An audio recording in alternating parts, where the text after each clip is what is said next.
देख मैं यहां हूं। उसने कहा अपने पुत्र को, अर्थात अपने इकलौते पुत्र इसहाक को जिससे तू प्यार करता है, संग लेकर मोरिया देश में चला जा और वहां उसको एक पहाड़ के ऊपर जो मैं तुझे बताऊंगा होम बलि करके चढ़ा। हर एक व्यक्ति आज पूछता है मेरी बुलाहट क्या है, परमेश्वर मेरी लाइफ से क्या चाहता है।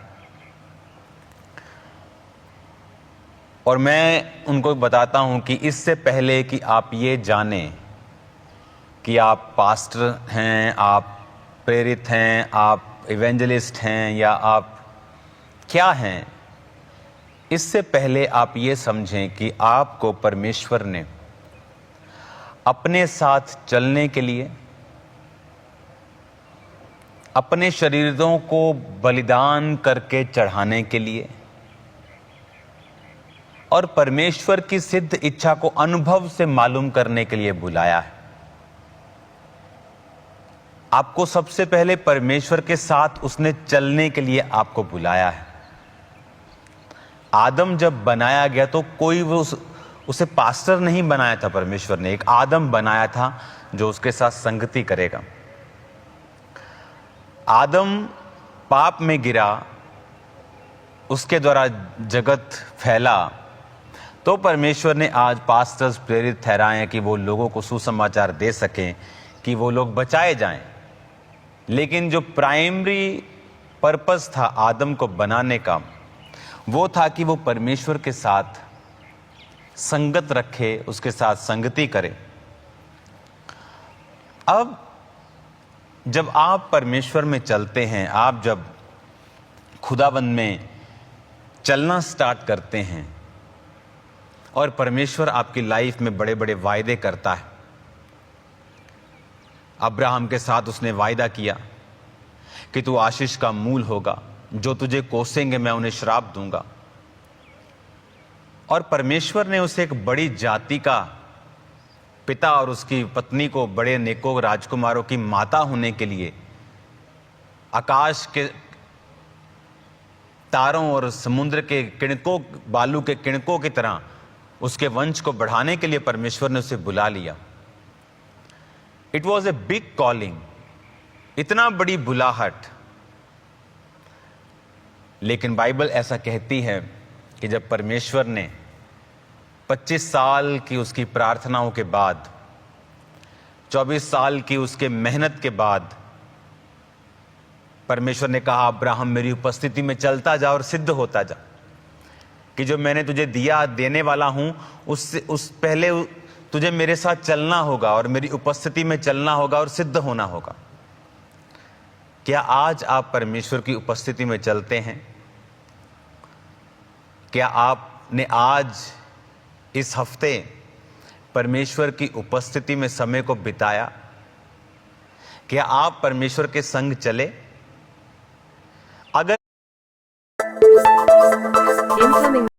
नहीं तो जिस काम के लिए खुदा ने आपको चुना है वो कभी पूरा नहीं हो सकता, क्योंकि उसकी प्रेजेंस में ही जब आप उसकी हुजूरी में बैठते हैं वो आपसे बात करता है। आप वचन लेकर बैठते हैं, वो आपसे बात करता है। वचन के जरिए वो आपसे बात करता है। आप वचन नहीं पढ़ेंगे, आप प्रेयर में नहीं बैठेंगे, वो आपसे बात कैसे करेगा? अब जब परमेश्वर ने उससे बात की और उसने अपनी लाइफ को सिद्धता में, परफेक्शन में चलाया, आफ्टर सम डेज, 1 साल के अंदर फिर उसके बेबी पैदा हुआ। तब उसका जो दासी के द्वारा पुत्र पैदा हुआ था वो 13 साल का था। जब वो 13 साल का था तब उसके इसहाक पैदा हुआ। जब इसहाक बड़ा हुआ और परमेश्वर ने वचन में लिखा है उसकी यह कहकर परीक्षा की, हे अब्राहम अपने पुत्र को कुर्बान कर दे। अब देखने वाली बात यह है कि अब्राहम, आप सुन रहे हैं कि उसकी परीक्षा की, बिकॉज ये सब कुछ लिखा गया ये घटनाएं होने के पश्चात, पहले नहीं। अब्राहम की परीक्षा की गई। अब्राहम को मालूम नहीं था कि परमेश्वर ने ये परीक्षा की है। अब्राहम को ये चीज मालूम नहीं थी। जब आपकी जिंदगी में बड़ी बुलाहट होती है तो वो आपकी परीक्षा करता है, और मजे की बात यह है कि वो परीक्षा आपकी समझ के परे होती है। कई बार नॉनसेंस लगती है, नॉनसेंस। एक तरफ परमेश्वर कह रहा है जाओ और सुसमाचार सुनाओ, दूसरी तरफ उसने मुझे बीमार कर दिया है, मैं जाऊं कैसे? क्या नॉनसेंस है ये। एक तरफ परमेश्वर कह रहा है कि मेरे कामों के लिए तुम पैसों को, बीजों को बोवो, और दूसरी तरफ मेरा फाइनेंस टाइट कर दिया है। क्या है ये, मुझे समझ नहीं आ रहा। एक तरफ परमेश्वर कह रहा है मेरे काम करो, दूसरी तरफ अगर काम करने हैं तो फिर परमेश्वर ये क्यों नहीं कर रहा है? Sometimes, most of the times परीक्षाएं आपको नॉनसेंस लगती हैं। कि परमेश्वर ने कहा अब्राम, 75 साल के अब्राम, मैं तुझे वंश दूंगा, अपने पिता के घर को छोड़ और आजा मेरे पीछे। परदेशी होके रहता है, कभी किसी राजा के राज्य में रहता है, उसको झूठ बोलना पड़ रहा है, अपनी जान बचानी पड़ रही है। कभी कोई देश वाले उससे लड़ते हैं, उसके कुओं को भर देते हैं, जो वो कुएं खोदता था उसको भर देते हैं, उससे जेलस करते हैं बहुत से पलिश्ती, और फिर 24 साल बाद वो विजन पूरा होता है, और कुछ ही साल में परमेश्वर कहता है अब इसको तू कुर्बान कर दे। अब्राहम सोच सकता था, तब वो अब्राहम बन गया था। इसहाक के जन्म के 1 साल पहले प्रभु ने कहा था अब तू अब्राम नहीं अब्राहम होगा। अब अब्राहम सोच सकता था कि ये क्या नॉनसेंस है। मैं अपने देश में अपने पिता कुटुंब के घराने में था, उसने मुझे अपने पीछे बुलाया, मैंने धक्के खाए, मैंने परीक्षाएं सही, मैंने बातें देखी, मैंने ट्रबल्स देखे। 24 साल बाद मुझे मिला तो अब परमेश्वर कह रहा है इसे चढ़ा दे। I don't get this thing, what is this, is this real, is this, what is this, मुझे समझ नहीं आ रहा। मोस्टली गॉड्स पीपल, खुदा के लोग, जब उनकी जिंदगियों में परीक्षाएं होती हैं वो समझ नहीं पाते हैं ये ऐसा क्यों हो रहा है। और वचन क्या कहता है?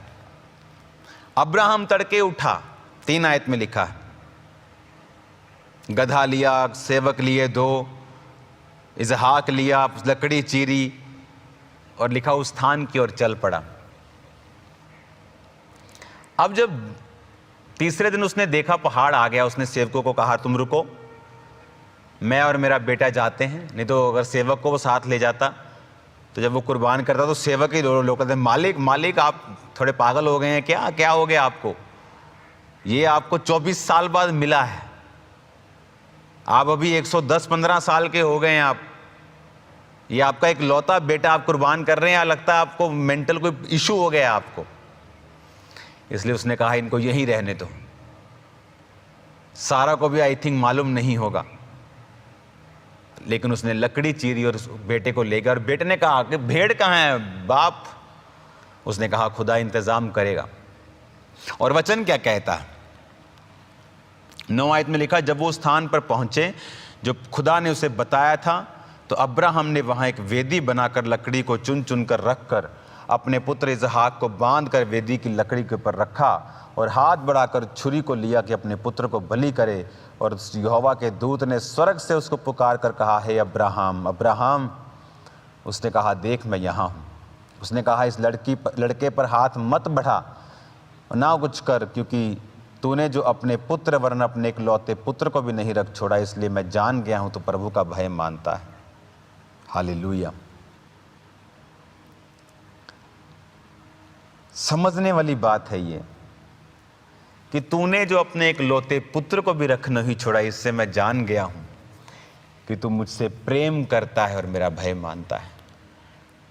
इवन परमेश्वर भी देखना चाहता है कई बार कि आप जब बरकतें आती हैं तो बड़ा गवाहियां देते हैं, थैंक्स करते हैं, बट जब चैलेंजेस आते हैं तब आप क्या करते हैं?